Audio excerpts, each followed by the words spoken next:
I went by a taxi, I went by a plane. I remember at the checkpoint at the airport, the soldier saying, "Say hello to President Johnson." And I was 6 years old. That left an indelible mark in me.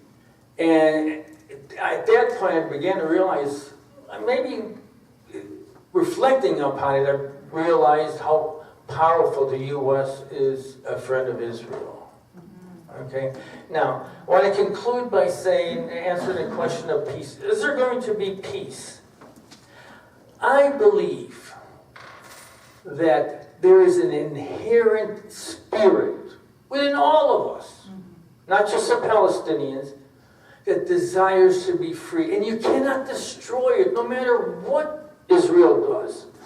You know, the African Americans here in America, they wanted to be free, but they needed some help. They needed a civil war. The Algerians wanted to be free.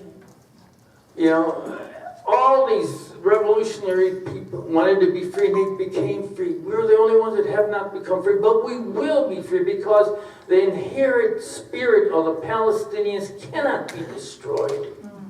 It's just inherently within us, and nothing can destroy it. Thank you. I'm very thankful to be here. Thank you, Barb and Mike, for making this happen. My name is Bandeli Badour. I am a son of a Palestinian refugee. I have in my hand a copy of the UNRWA refugee card, proving that I am a refugee. And according to United Nations 1949, United Nations Resolution 194, I have the right to go back to my ancestor homes. This will never be forgotten. My children, my daughter, and her kids are here. I will remind them, well, we are Palestinian. Not from a prejudiced point of view, but as a reminder of the injustice that happens and still happening to the Palestinian people. Again, I was born in Bethlehem, and the biblical Bethlehem, not Bethlehem, Pennsylvania, so people don't get confused. Currently, I'm retired. Before that, I worked with real estate investment. Before that, I worked for a telecommunication company 25 years, during which I taught at the University of Phoenix for 5 years.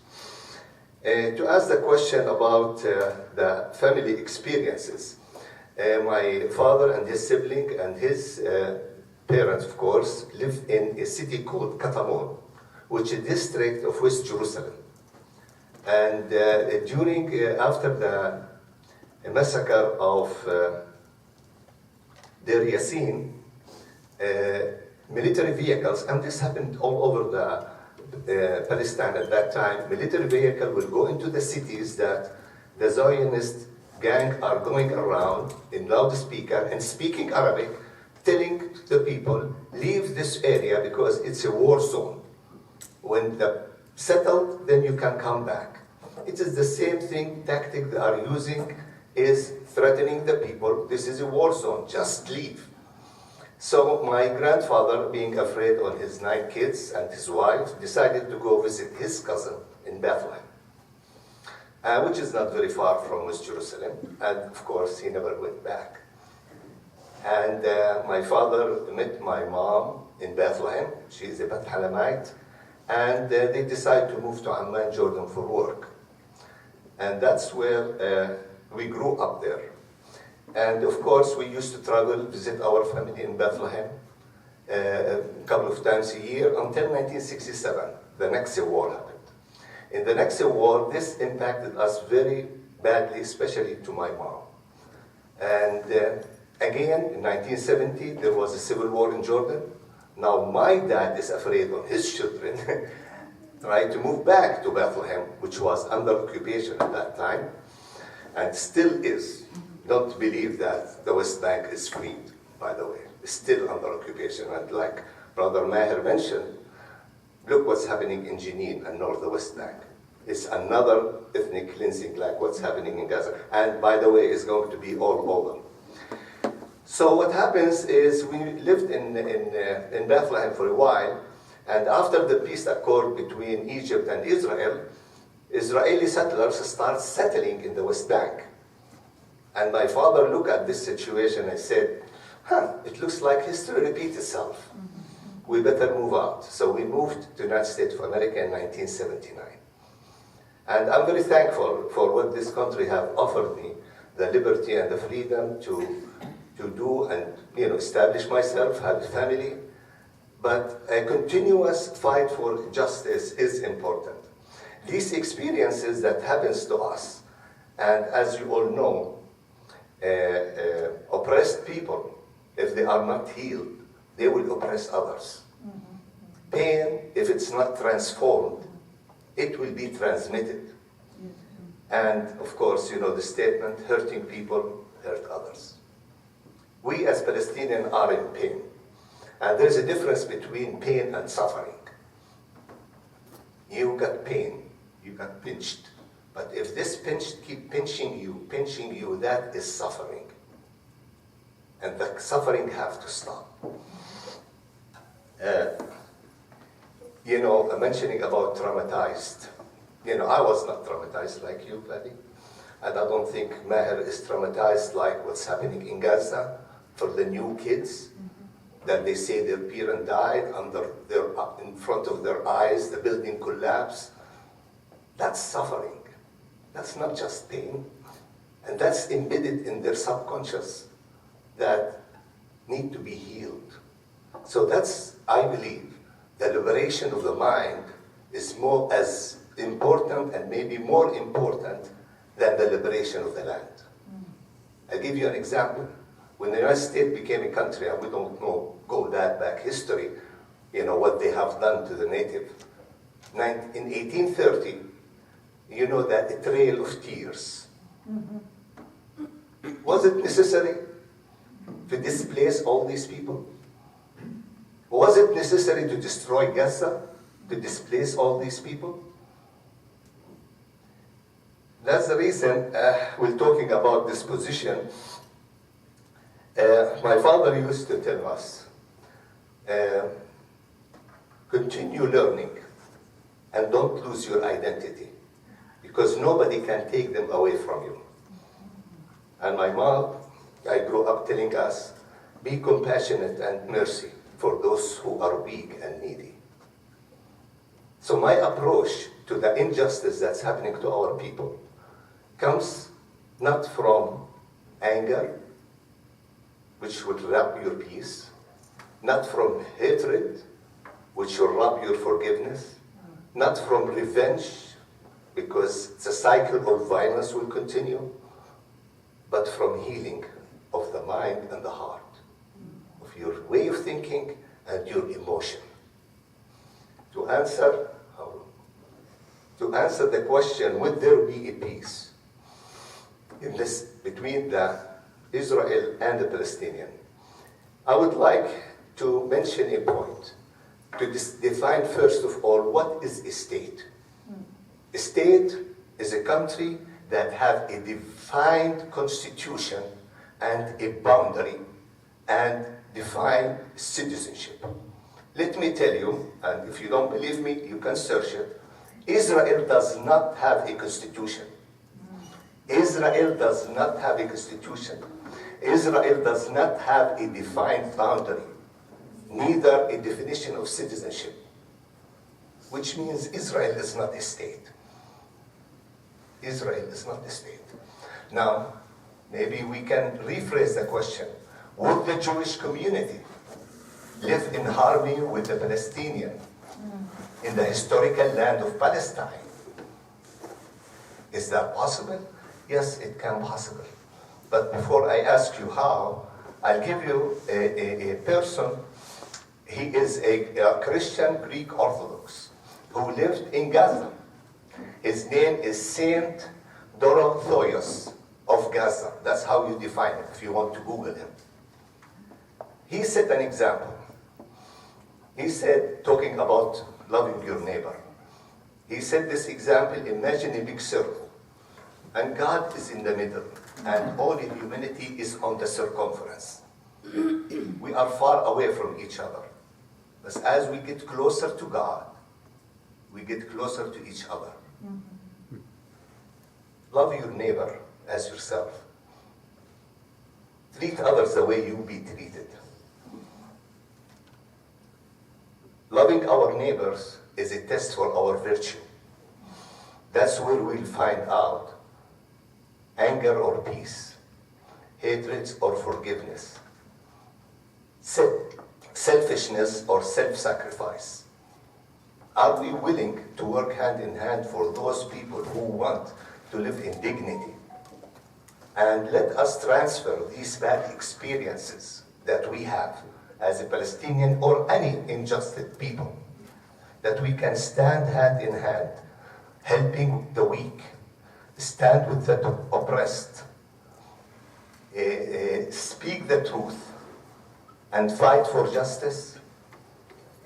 And fight, let me make it clear, fight against racism in all its form and shape, fight against violence in all its shape and form, and finally, trying to live in harmony with one another.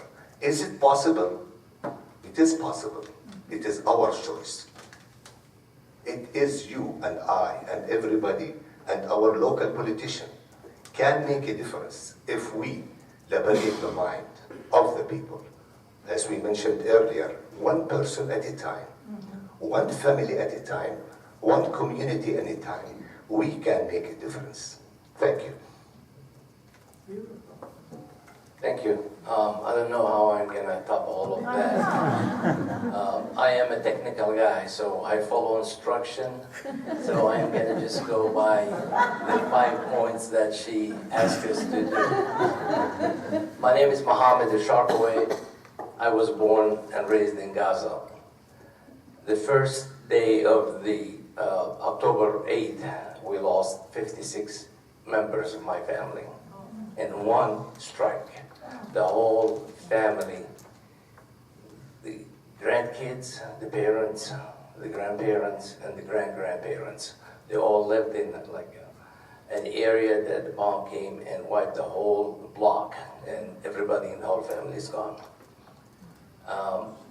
And we kept in touch with some of the people, some of the other people we don't, until now, we don't know their fate, if they are still alive or not.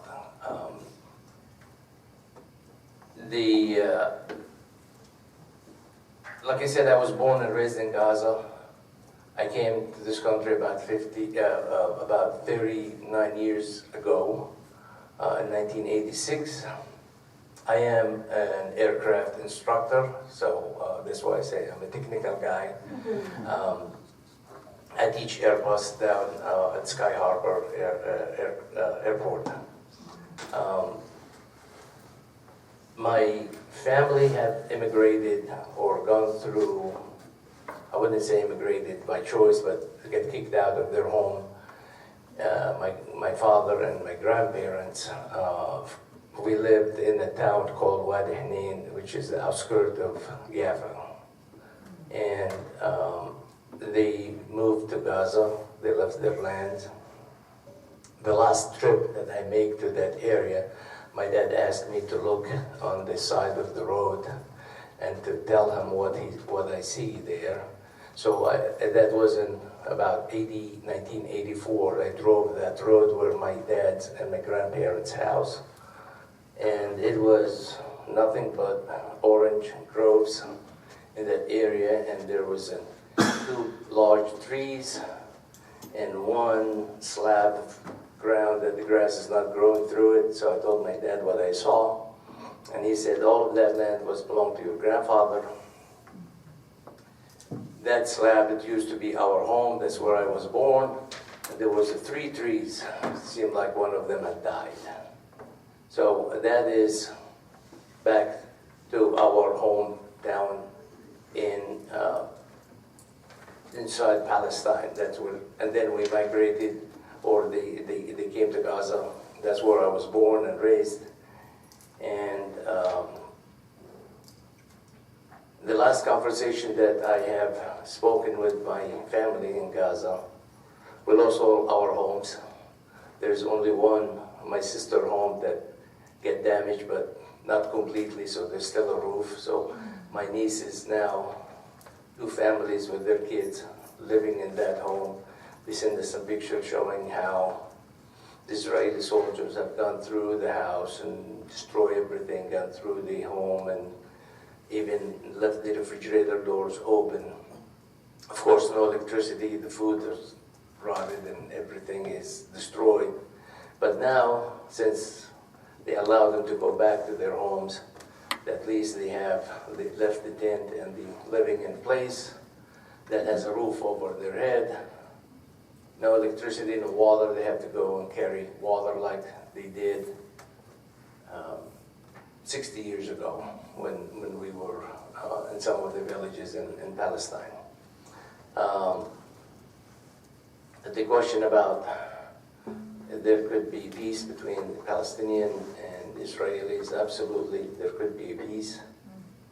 But there is no peace without justice. So if the Palestinians get justice and they get the Israeli get rid of the apartheid regime and admit that it is an apartheid, let the United States agree that it is an apartheid state, like what we saw in South Africa, we could have lasting peace. And with that, I conclude my 7 minutes, and I'll leave that for question and answer.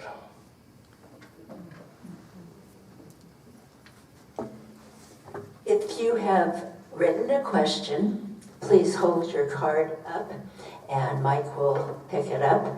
If you did not receive a card to write a question on, ask him and he will provide you with a card and maybe even a pen to write with. You may address your questions to specific panelists.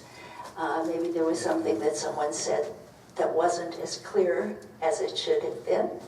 And this will give you an opportunity to ask the questions that you think were unanswered in the talk.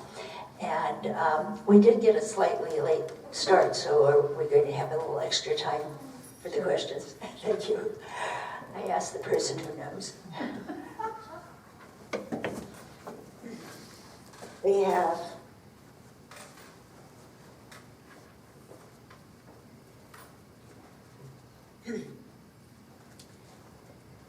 this one doesn't say who it's to, but maybe all of the panelists would be interested in answering. What do you anticipate for Gaza and the West Bank, short term and long term?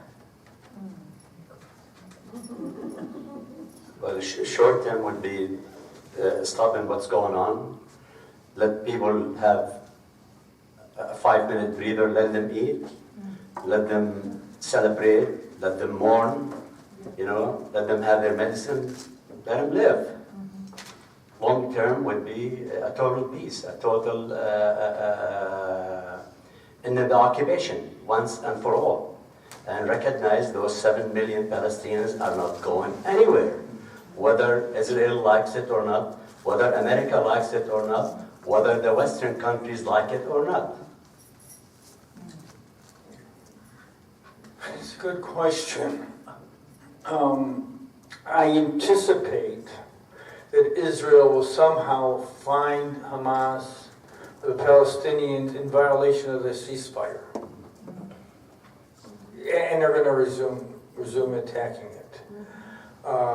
Whether Trump carries through on turning Gaza into a Riviera of the Middle East, or evacuating the Palestinians from there, and that I hope doesn't happen, and I hope the world stops him. But again, the world has not stopped Israel thus far, and so I'm not hopeful that the world can.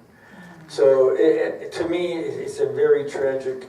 On the West Bank, I didn't mention it in my talk, but my family has property in Area C. I don't know if everybody knows what Area C is. The Oslo Agreement, very briefly, Oslo Agreement divided the West Bank into areas A, B, and C. A being controlled by Israel, it's about 80%, 78% of the land. Area A, about 20, and the Area B is the roads, which is controlled by both Israel and Palestinians. Area A is controlled by the Palestinians, which is the metropolitan regions, most of them. My family has property in Area C, and if it gets confiscated, we stand to lose a lot. And just unfortunate. Will they take it? I'm afraid that the $100 million by Miriam Edelson contribution to Trump has already sealed that fate, and we may lose our land. I'm not very hopeful. Before I answer the question, in 1907, the Prime Minister of Great Britain, Campbell Bannerman, did a conference for all colonized countries in Europe. 7 countries were invited, except, of course, Germany, because Germany had a close tie with the Ottoman Empire. And in that meeting, they look at the sick man, which is the Ottoman Empire, and they want to slice it. This was before the Sykes-Picot Agreement between France and England. And they say, we need to create an entity in the middle of this vast area between Morocco and the Gulf to keep these people divided, which is the principle of divide and conquer, so as they will never be united. Because this area between Morocco and the Gulf, if we're united, Europe is doomed. So they had that an idea to create a foreign entity. Zionism was not in their mind. So, with that in mind, when Zionists approached the British and say, we are the foreign entity, and of course, they use religion as part of it, even